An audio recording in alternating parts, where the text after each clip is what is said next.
은혜 받을 하나님의 말씀은 잠언 1장 7절에서 19절까지의 말씀입니다. 잠언 1장 7절에서 19절까지의 말씀 찾으셨으면 교독합니다. 제가 먼저 읽겠습니다. 여호와를 경외하는 것이 지식의 근본이거늘 미련한 자는 지혜와 훈계를 멸시하느니라.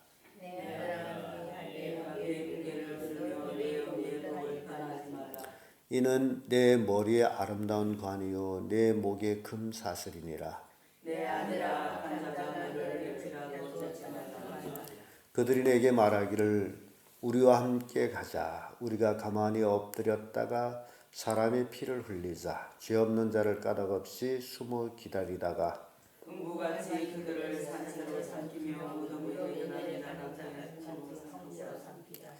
우리가 온갖 보화를 얻으며 빼앗은 것으로 우리 집에 채우리니 너는 우리와 함께 제비를 뽑고 우리와 함께 정결에 남아 두자 할지라도 내 아들아 그들과 함께 길에 다니지 말라. 내 발을 금하며 그 길을 밟지 말라.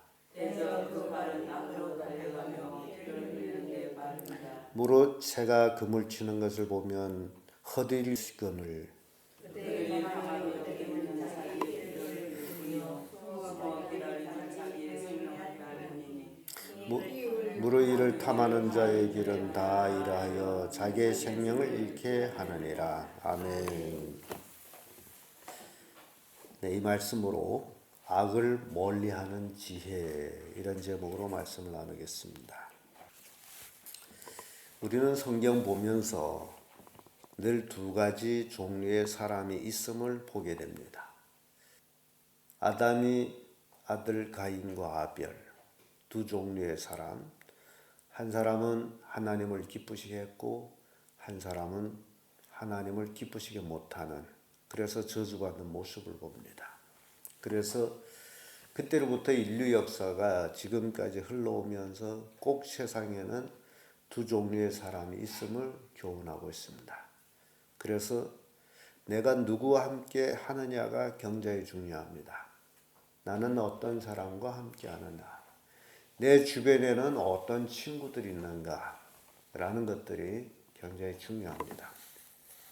그래서 인생을 살아가면서 지혜라는 것이 필요한데, 그렇다면 지혜라는 게 도대체 무엇일까? 지혜라는 것이 남을 속이고 남의 것을 빼앗고 남을 억누르고 남보다 더 가지고 더 높아지는 것이 지혜인지, 아니면 뭐가 지혜인지 오늘 우리가 읽은 말씀 우리에게 교훈을 주고 있습니다. 그래서 굉장히 단순한 것들이 실상은 지혜로구나 라는 것을 깨우쳐주고 있습니다. 악을 멀리하는 지혜 그 첫째가 부모를 공경하는 것입니다. 7절에서 9절까지 말씀인데, 여호와를 경외하는 것이 지혜의 근본이거늘 미련한 자는 지혜와 훈계를 멸시하느니라. 그래서 하나님과 부모의 그 위치를 이렇게 분명하게 놓고 있습니다. 사람은 이 땅에서 하나님같이 섬겨야 될 분이 있다면 그것이 바로 부모입니다. 왜냐하면 부모님이 나를 낳아주셨기 때문에요. 그래서 이 땅에서 하나님 다음으로 공경해야 될 부모, 그렇게 부모님은 정말 하늘 같은 분들이에요. 그래서 하나님을 경외하는 것이 지혜의 근본이오늘 이렇게 서두를 떼면서 8절에 와보면 내 아들아 내 아비의 훈계를 들으면 내 어미의 법을 떠나지 말라. 이는 내 머리에 아름다운 관이요 내 목에 금사슬이니라. 이런 그 말씀들을 부모된 입장에서 들어보면 자기 부모들이 다 없어진 다음이기 때문에 어쩔 길이 없다 할지라도 이런 것들을 자식들한테 가르칠 수 있는 부모가 돼야 된다는 겁니다. 자식들이 이 땅에서 잘 되는 것, 돈을 많이 벌어서 높은 관직을 얻어서 잘 되는 게 아니고 부모를 공경하는 것, 아비의 훈계를 듣고 어미의 법을 지키는 것, 그것이 바로 머리에 아름다운 관이요. 면류관을 얘기하죠. 목에 금사슬이니라. 그래서 자식들은 부모가 잘못하는 것 같을지라도 자식이 부모를 훈계하는 것은 이거는 역행입니다. 잘못된 일이에요. 부모가 자식을 훈계할 수 있는 거예요. 사람이 하나님을 훈계할 수 없듯이 자식도 마찬가지예요. 부모의 말씀에 절대적으로 순종을 해야 돼요. 부모를 공경해야 돼요. 그런데 괜히 자식들이 자기들이 돈을 벌고 부모에게 생활비를 준다고 자기가 부모 노릇을 하는 그런 어리석은 자식들 지금 참 많습니다. 그게 아니라는 거예요. 부모를 공경하는 것. 그게 실상 이 땅에서 악을 멀리하는 그 시작입니다. 자식이 부모를 공경하는 그 삶을 살게 되면 결국 그 자식의 자식도 부모를 공경하게 되어 있습니다. 그래서 실제적으로 지금 핵가정해서 부모와 같이 살지 아니하고 다 따로따로 살고 있는데 실은 세계에서 한국을 많이 배우는 것 중에 하나가 한국은 너무 인간 삶의 모습이 보인다라는 거예요. 가족, 할아버지, 또 아버지 뭐 이렇게 3대가 같이 사는 집이 참 행복한 집이에요. 거기에서 인생을 배우는 거죠. 사람의 삶의 도리를 배우는 거예요. 그래야 사람다운 사람들이 돼요. 그래서 집에는 부모님도 있어야 되고 할아버지, 할머니도 있어야 되고 그렇게 어울려 살아가는 그 삶이 인간 삶이 아름다운 모습이다. 세계에서 한국 드라마를 많이 보고 있는 것 중에 하나가 그런 인간 삶의 그 향기가 그 드라마 속에서 나오기 때문에 그렇게 세계가 한국 드라마를 좋아하고 있는 그 계기라고 얘기하고 있습니다. 그래서 악을 멀리하는 지혜가 첫째가 바로 부모님을 공경하는 데서부터 시작이 된다라는 겁니다. 잠언 4장 10절의 말씀 보면 내 아들아 들으라 내 말을 받으라 그리하면 네 생명의 해가 길리라. 자식은 누구의 말을 들어야 돼요? 부모의 말을 들을 때에 그 삶의 해가 길 것이다. 그래서 부모의 말 듣듯이 사람은 또 누구의 말 들어야 돼요? 하나님의 말씀을 들어야 돼요. 그래서 부모님들이 얘들아 오늘은 교회를 가자 하면 자식들이 예 하고 다 같이 갈 수 있는 그런 자식들. 부모는 교회를 가자고 하는데 아니요 나 안 가겠어. 부모는 천국 가겠다는데 아니요 나는 지옥 가겠어. 그런 자식이 있다면 그는 악한 자식이라는 거예요. 아무리 부모님한테 돈을 많이 갖다 생활비를 줄지라도 그는 누구라는 거예요? 악한 자식이에요. 부모에게 불효하고 있기 때문에 부모의 말을 듣지 않는 악한 자식이에요. 그래서 돈을 가지고 흥량하지 않습니다. 온 가족이 같은 신앙을 가지고 부모를 공경하며 하나님을 경외하는 그런 가족을 만들어갈 때에 악을 멀리하는 복된 가정이 된다는 겁니다. 에베소서 6장 말씀에도 자녀들아 내 부모를 주 안에서 순종하라 이것이 옳으니라. 내 아비와 어미를 공경하라 이는 약속 있는 첫 계명이니. 에베소 6장 1, 2절의 말씀이죠. 또 잠언 23장 22절에도 너 낳은 아비에게 청종하고 내 늙은 어미를 경히 여기지 말라. 자식들이 부모들이 늙으면 굉장히 경히 여깁니다. 뭐 안다고. 뭐 알겠어. 알기 때문에 아는 거지. 지보다 아는 것이 많죠. 인생 살아온 연운이 많은데. 그래서 이게 악을 멀리하는 지혜의 그 첫째가 누구를 공경하는 거라고요? 부모를 공경하는 것.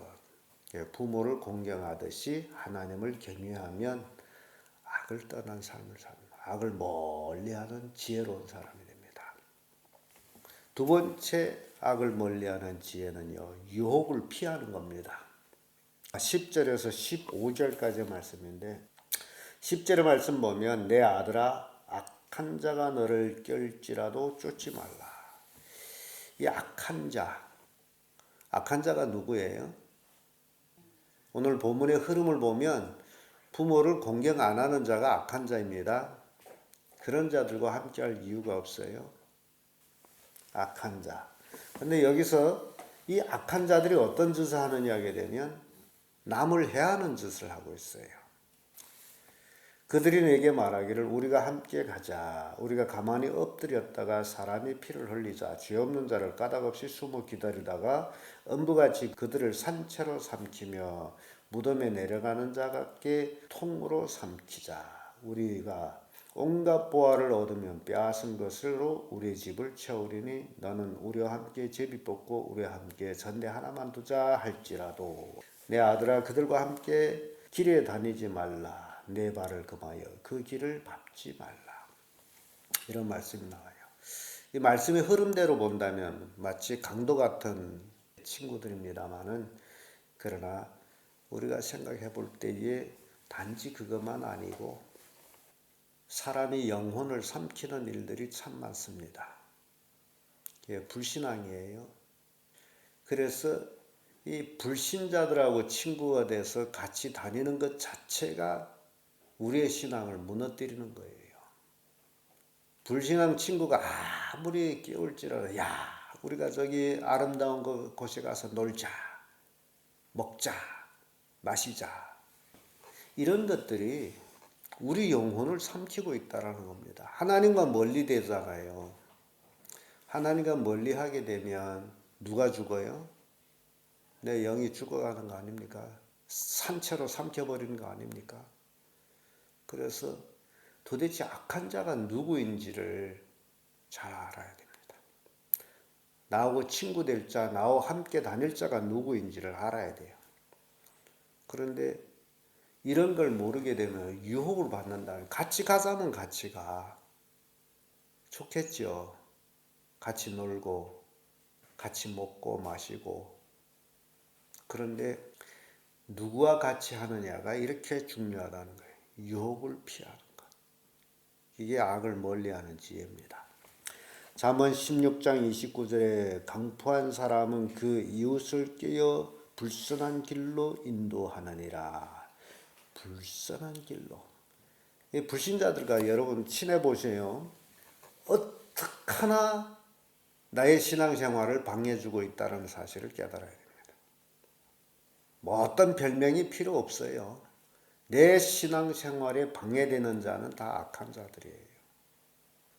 선한 자들이라게 되면 함께 놀고 함께 신앙생활하고 함께 기도하고 함께 예배하겠죠. 그러나 그렇지 않다면 악한 자예요. 그래서 그런 악한 자들이 유혹을 피할 수 있는 그런 지혜가 우리에게 필요하다. 이 악한 자는 가족 식구도 될 수 있고 자식이 될 수도 있고 또 이웃 친구가 될 수도 있다라는 겁니다. 그런데 이런 것들을 분별할 수 있어야 됩니다. 그게 지혜예요. 끝으로 악을 멀리하는 지혜는 탐심을 버리는 겁니다. 16절에서 19절까지 말씀인데 대저 그 발은 악으로 달려가면 피 흘린 데 빠름이니라. 무릇 새가 금을 치는 것을 보면 허디리겠거늘 그들이 가만히 엎드리면 자기의 피를 흘릴 뿐이요 숨어 기다리면 자기의 생명을 해할 뿐이니라. 그러면서 19절의 결론을 내리죠. 무릇 이를 탐하는 자의 길은 다 이러하여 자기의 생명을 잃게 하느니라. 결국 탐심이에요. 탐심. 먹고 마시고 즐기는 것도 탐심이에요. 악한 자와 함께해서 자유롭게 행동하는 것도 그건 죄에 대한 탐심입니다.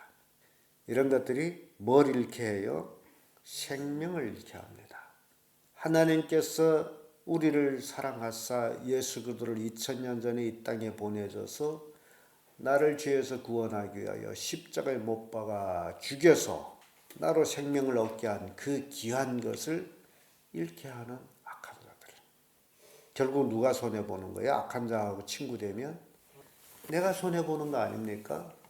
그럼에도 불구하고 친구가 될래요? 굉장히 중요한 것들을 우리에게 보여줍니다. 잠언 15장 27절에 이를 탐하는 자는 자기 집을 해롭게 하나 뇌물을 싫어하는 자는 사느니라. 탐욕을 가지면 결국 자기 집을 해롭게 하는 거예요. 남보다 좀 없을지라도 먹고 살고 건강하면 그것이 얼마나 큰 축복인지를 건강을 잃은 다음에야 비로소 알게 됩니다. 탐욕을 가질 필요가 없어요. 여러분, 탐욕을 가져봤자 아무리 많이 가져봤자 모자랍니다. 다만 뭐만 버리면 된다? 탐심을 버리라. 탐심. 성경을 봤더니 의인은 하나님께서 부자들을 동원시켜서 돈을 들고 와서 써달라고 한다고. 내가 안 벌어도 되는 돈들이 있습니다. 그래서 우리가 악을 멀리하고 지혜로운 삶을 살고 하나님을 경외하고 하나님을 믿는 믿음 안에서 온전히 하나님이 기뻐하시는 삶을 살게 되면 이 땅에 살아가는 동안에 필요한 것들 누가 채워줘요?